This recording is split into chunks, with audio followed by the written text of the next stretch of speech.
Hello, and welcome to Cozy Dreams, where we listen, we relax, and we get sleepy. I'm your host, Brian.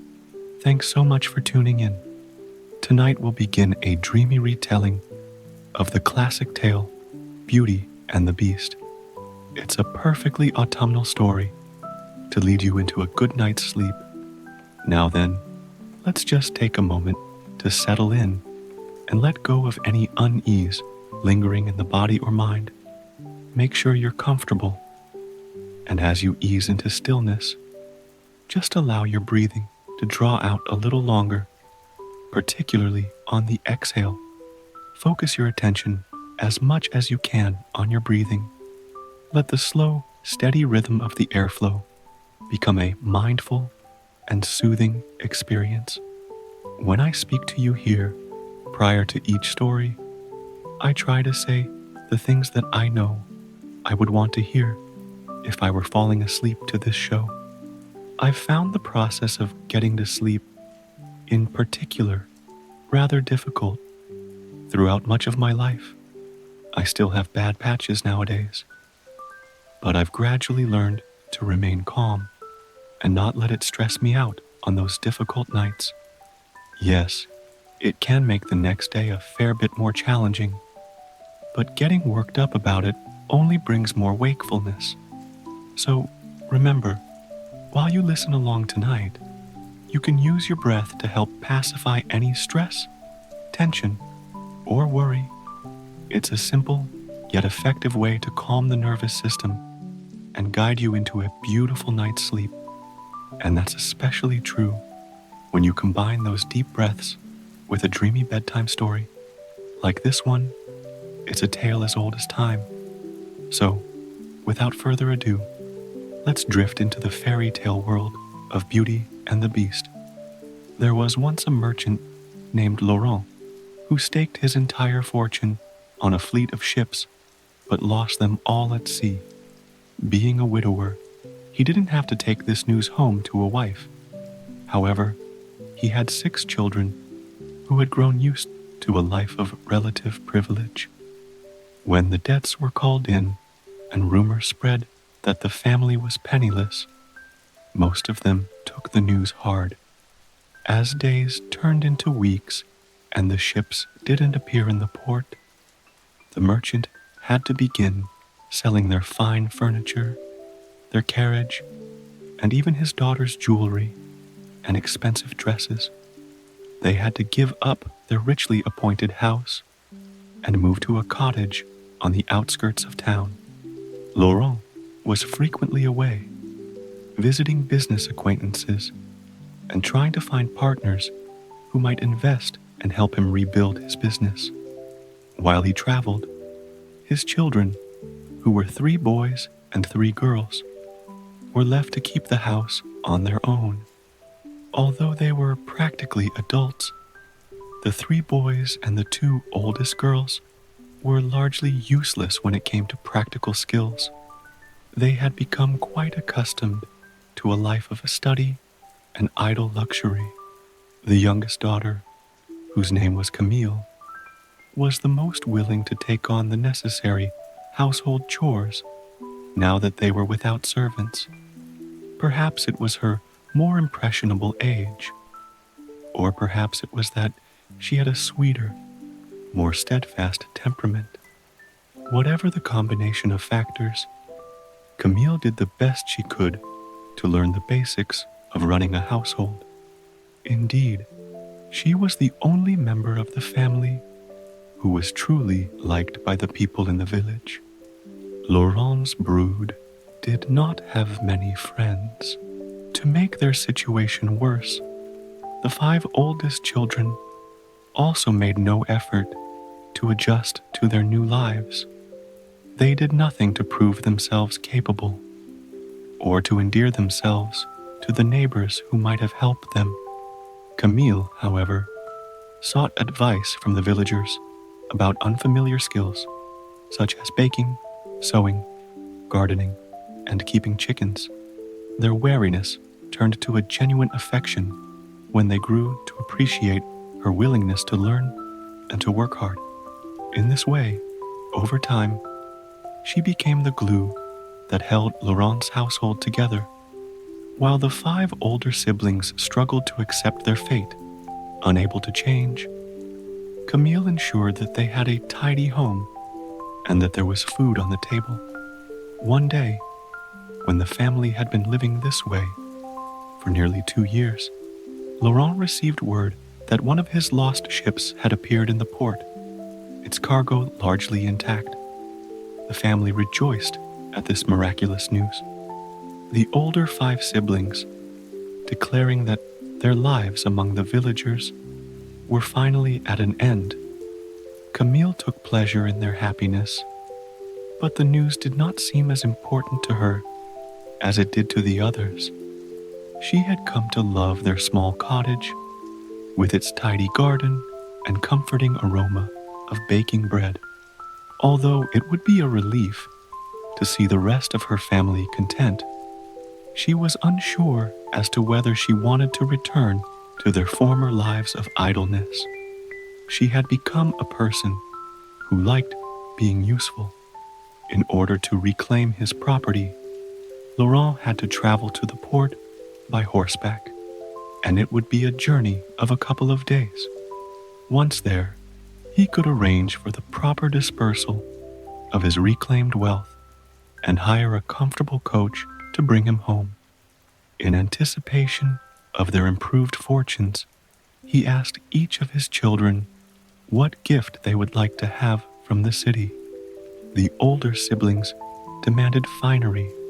They asked for silk shoes with sparkling buckles, hats with elaborate trimmings, velvet capes, furs, and jewels. Only Camille was silent, seeming to think very hard about what her request would be. When her father turned to her and told her to speak up, she hesitated briefly. "In truth, Father, I have always dreamed of seeing a rose," she said. "They do not grow in this part of the country, and they are so exotic and expensive. If you could bring me a single rose in any color, that would be lovely." He chuckled at the strange whims of his youngest, but he readily agreed. Privately, he thought he would also bring her a necklace or some sort of bauble to go with the flower. The weather was fine. On the morning of his departure, Camille took care to pack his saddlebag with provisions for his journey, and she wished him farewell with a somewhat tearful smile. The others were more cavalier. They were used to their father's travels. They cared only for the gifts they could now expect upon his return. As he rode away down the sun-battled forest path, Camille alone waited in front of the cottage until he disappeared. She had a strange feeling of misgiving, but she didn't want to speak up. After all, their fortunes had obviously taken a turn for the better. While Lawrence's children waited at the cottage, he steadily made his way to the port city, filled with anticipation of reclaiming his wealth and status. It was true, of course, that he had still suffered heavy losses. However, with the cargo in this ship, he could seed a new business, perhaps building up to a new fleet of ships. His head was filled with dreams of the spices, silks, and other goods he might import in the future. It was devastating to him, therefore, to arrive and find his dreams dashed. It was true. His ship had reappeared with most of its cargo unharmed. However, word had spread quickly of his good fortune, and as many creditors had taken swift action.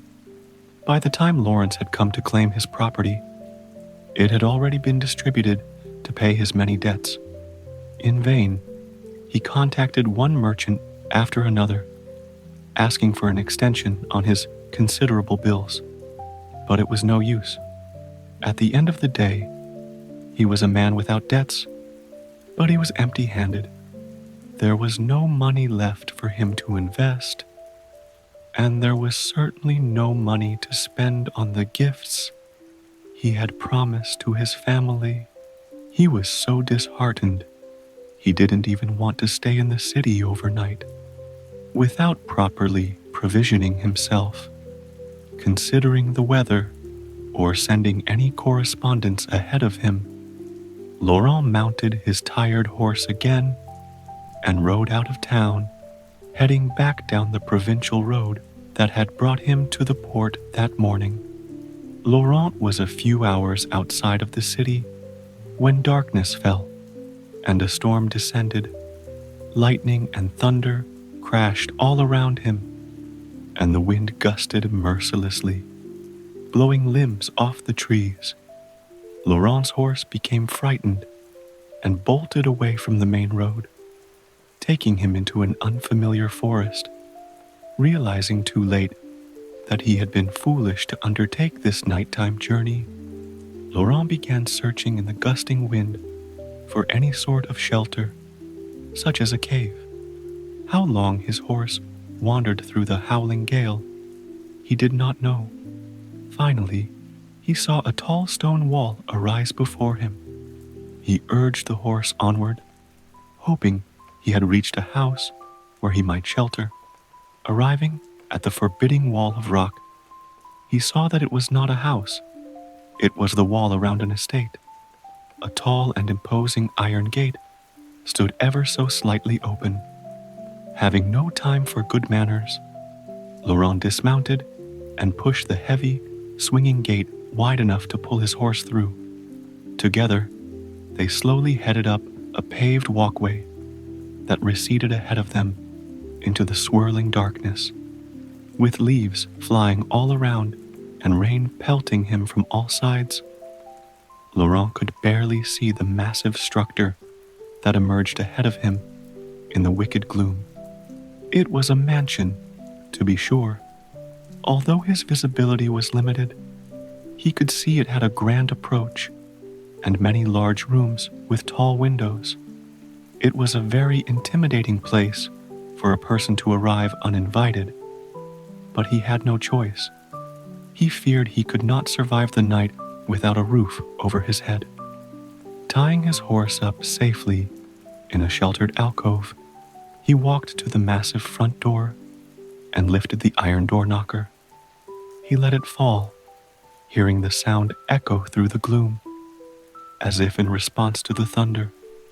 When there was no answer, he took a deep breath and pushed the door inward with all his weight.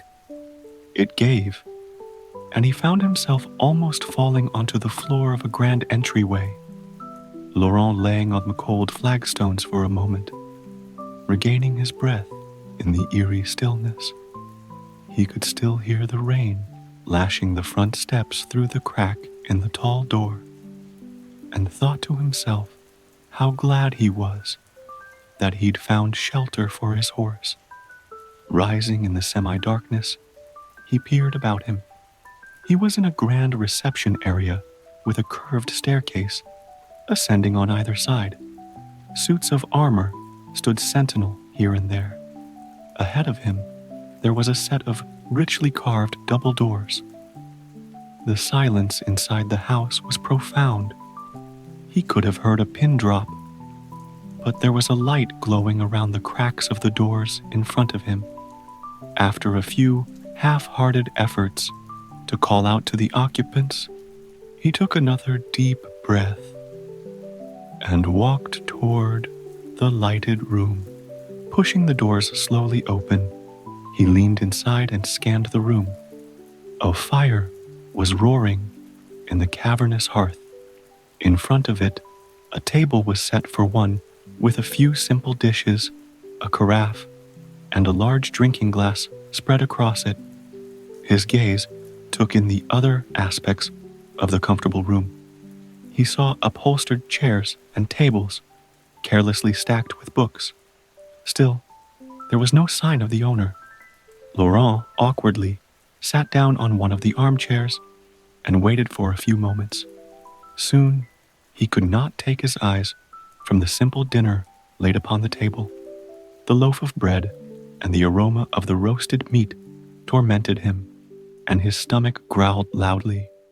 As minutes passed and nobody appeared, He soon gave in to his hunger and seated himself at the table, first taking just a slice of bread and then slowly eating the entire meal. He passed an hour in contented silence. Perhaps, he thought, the owner was away from home and sheltering from the storm elsewhere. Taking a deep drink of the delicious liquid in the glass, he hungrily polished off the rest of the dinner. Yes, he told himself, the owner was away, and he would be able to explain himself in the morning. Upon finishing all the food, Laurent leaned happily back in his chair and drank the rest of the contents of the carafe. The fire danced before his eyes, crackling and popping with a comforting warmth. Draining the last drop from his large cup, he pulled the letter about his recovered cargo ship from his pocket. Just a short time ago, he had been so full of hope. Now, those dreams were gone again. He dropped the letter on the table and pushed it away. Without even realizing it, Laurent fell into a deep sleep. He slumbered through the night without dreaming. When he awoke in the morning, it took him a moment to remember where he was. The fire that long ago burned down, and the plates and glasses he'd used the night before were still on the table. It appeared that his host had not yet returned home. Feeling sheepish that he'd entered a stranger's home without invitation, his embarrassment got the better of him. Rather than wait for the return of the owner, Laurent resolved to slip out of the house as quietly as possible and be quickly on his way. After all, he told himself, the dinner would obviously have gone to waste anyhow. Raising himself from the upholstered chair, Laurent moved across the chamber and pulled the double doors open. The morning light filtered weakly into the entryway, illuminating the austere hallway so that he could see it much better than the night before. Stepping self-consciously into the foyer, he found himself tiptoeing between the vigilant suits of armor, as if they might come to life any moment and bar his path. Peering around him at the twin curving staircases, he noted that their carpet runners appeared neglected and fusty. It was as if nobody had been living here for some time. He walked lightly across the flagstones to the enormous front door. He reached for the handles and pulled with all his might. It slowly slid open again, revealing a misty courtyard outside. Squeezing himself through the crack and then pushing it shut behind him, he straightened his waistcoat and attempted to muster some dignity. Escaping his forbidding refuge like a thief in the night felt wrong, but he would try to put this entire humiliating journey behind him. Making haste, he returned to the alcove where he'd left his horse tethered the night before. He was glad to find her well. He reached into his saddlebag to feed her an apple he had left over from the supplies Camille had packed for him. Then, untying the horse, he quietly led her down the stone path he had traveled in the whipping wind the night before. Looking behind him, he saw the mansion rising darkly into the growing daylight. It was an enormous chateau, long, beige, and rectangular. The building had a main center section and was flanked by identical wings on either side. The windows were tall and narrow, lining all the two large floors with a regimented appearance. They seemed to be staring down at him. The sloping tiled roof was thickly populated with chimneys. Turning away from the sight of the imposing chateau, he led the horse toward the front gate, taking in the overgrown gardens on either side of him. As he was nearing the end of the walkway, he spotted a particularly charming pergola that was overrun with rose bushes. Standing in the center of a round seating area was a rose bush blooming with the most stunning pink roses he'd ever seen. All at once, he remembered his promise to Camille. Resolving to keep his word to his youngest daughter, he eagerly set to cutting blushing roses from the bush with a knife he kept in his bag. One rose would not be enough to make up for the circumstances of his reappearance. He would take them all. Blanc was so absorbed by his task that he didn't hear footsteps approaching. However, as he backed away from the rose bush, now devoid of all its blossoms, he sensed he was being watched. Turning, he saw a tall, fierce-looking man glowering down at him. Or at least, he thought it was a man. The being who stood before him resembled a human, but he was bristling from beneath a wilderness of facial hair, and he had an abnormally tall and muscular build. Obviously not prepared for company, he was wearing a wintered linen shirt and breeches, as if he had stormed over in a hurry. He appeared to be furious. "What do you think you are doing?" he said in a loud growl, like that of a wolf. Blanc froze, painfully aware of the bouquet hanging from his left hand. He stuttered out an explanation, saying that he thought nobody lived here. He said he assumed the roses would not be missed. Then, seeing no change in the man's fearsome countenance, he finished weakly with the explanation that he had promised some roses to his daughter. The beastly man in the linen shirt waited in stony silence, as if considering his next words carefully. Then he drew himself up to his full height and said, "You took advantage of my hospitality without asking. You ate my dinner. You slept in my chair. All of this I was willing to overlook without confronting you. However, you have now taken every bloom from my most prized rosebush. It has great personal meaning to me. There is not another like it, and each of those flowers is priceless in my estimation. I demand that you make an effort to compensate me for this." Hearing these words, Laurent felt his heart sink. He shook his head in defeat and told the man that he could not pay anything at all. He had nothing to offer. His stony-faced host regarded him cruelly. "In that case, you must work off your debt," he responded. "I am in need of laborers here at my estate." Laurent gawked at him, trying to formulate another suggestion. "But sir," he protested, "I have 6 children at home. I cannot stay here with you. What will become of them?" The man appeared unmoved. "Either you work off your debt, or someone in your family must take your place," he said. "Take your roses. They are no good to me now. Return to your family and make your arrangements. I will expect you or your replacement to be here within a week. If you do not appear, I will fine you." With that, the glowering, fierce-looking man turned on his heel and strode toward the house. He never looked back, and Laurent watched him as he disappeared into the chateau. Laurent could see no other option than to go home and tell his children what he had done. He did not know how, but he would have to make arrangements for them to manage in his absence.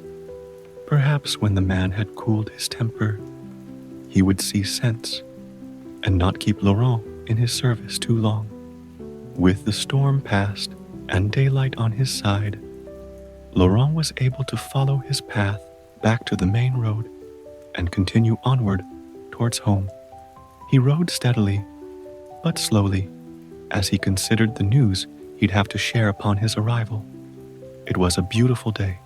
The mist lifted, and the early autumn sun showered him with a cheer that felt out of place. The birds sang sweetly, as if nothing was amiss. but his heart was heavy, and he was hesitant about what was to come. When he arrived home late that night, his children greeted him with excitement. After all, they were expecting gifts, opening and closing his saddlebags. They playfully reached around to find the finery he had promised them. With regret, he instead offered each of them a rose. Camille took hers and smelled it with delight, admiring its perfection. But his other 5 children demanded to see their real presents. That night, around the crowded kitchen table, Laurent told his children what had happened on his ill-fated journey to the port city. He related the loss of his remaining fortune, as well as the circumstances leading up to his current obligation to the owner of the mysterious chateau. When he concluded that he would have to return and work off his debt, the 5 oldest siblings were not pleased. They pouted, asking how they were supposed to manage in his absence. Camille alone was silent.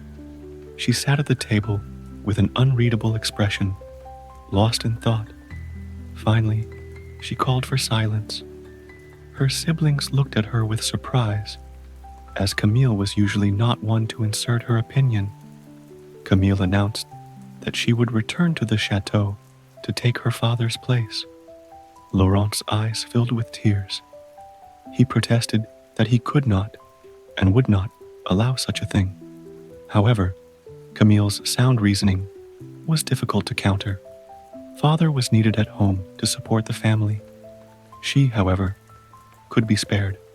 Furthermore, she did have some household skills and would be able to do whatever cleaning or cooking was allotted to her. No, she concluded, there was not another reasonable solution. It was she who would work off the family debt.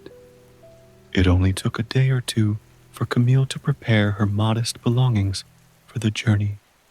As the rose her father brought her began to wilt, she pressed it in a book to dry. She wanted to have a reminder of why she was leaving home to work for this beastly stranger on a distant and isolated estate. Camille was nervous about leaving behind everything she had known, but she was determined to make her father proud. The morning of Camille's departure dawned bright and clear. She and Laurent packed her things into a small cart that they hitched to their faithful mare. The chateau would be 2 days' walk, with the horse pulling the cart. Laurent knew of an inn where they could spend the night along the way. Her older siblings gathered in front of the cottage to see them off. Among them, there was a mixture of relief and unspoken admiration. They were glad that they would not be left to fend for themselves for very long. It was a somber journey for Laurent and Camille. The fine weather lasted all the first day, and their night at the inn was uneventful. However, the second day of their trip proved to be blustering and sullen. As autumn first began to stake its claim on the forest, the first of the fallen brown leaves blew across their path, and the wind whistled through the trees. Their faithful horse clopped along the road, slowly drawing them nearer and nearer to their party. When Laurent spotted the turnoff from the main road that would lead to the chateau, his heart began to break more with each step. Sensing her father's sinking spirits, Camille bolstered her courage and smiled at him reassuringly. And so, today's story comes to a close. Thank you all for listening and joining me. I look forward to seeing you again tomorrow when I'll continue the rest of the story. I hope everyone has a peaceful and restful night's sleep. Wishing you all a relaxing evening full of dreams.